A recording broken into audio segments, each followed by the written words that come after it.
കാടുകളുടെ ആഴങ്ങളിൽ, മഞ്ഞുമൂടിയ പ്രഭാതങ്ങളിൽ, മരങ്ങളുടെ മുകളിൽ നിന്നൊരു ഗംഭീര ശബ്ദമുയരും. ആ ശബ്ദം കേട്ടാൽ കാട് തന്നെ നിശബ്ദമാകും.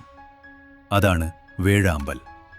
വലിയ വളഞ്ഞ കൊക്കും, അതിൻ്റെ മുകളിൽ കാസ് എന്ന അത്ഭുത ഘടനയും ഒരു രാജകീയ ഭാവം നൽകുന്നു. ഓരോ പറക്കലും ഒരു പ്രകടനമാണ്. ചിറകുകൾ വീശുമ്പോൾ ഉയരുന്ന ആ ശക്തമായ ശബ്ദം കാടിൻ്റെ ഹൃദയമിടിപ്പ് പോലെ. വേഴാമ്പൽ ഒരു പക്ഷി മാത്രമല്ല, കാടുകളുടെ രക്ഷകൻ. പഴങ്ങളാണ് ഇവയുടെ പ്രധാന ഭക്ഷണം, പ്രത്യേകിച്ച് അത്തിപ്പഴം. പക്ഷേ അത് കഴിക്കുന്നതോടെ കഥ അവസാനിക്കുന്നില്ല. ഇവ വിത്തുകൾ ദൂരങ്ങളിലേക്ക് പരത്തി പുതിയ മരങ്ങൾ ജനിക്കാൻ വഴിയൊരുക്കുന്നു. അതുകൊണ്ടുതന്നെ വേഴാമ്പലില്ലെങ്കിൽ കാടുകൾ അപൂർണം. എന്നാൽ ഇവയുടെ ജീവിതത്തിലെ ഏറ്റവും അത്ഭുതകരമായ ഭാഗം അതിൻ്റെ പഴൻ്റെ പ്രജനന രീതി.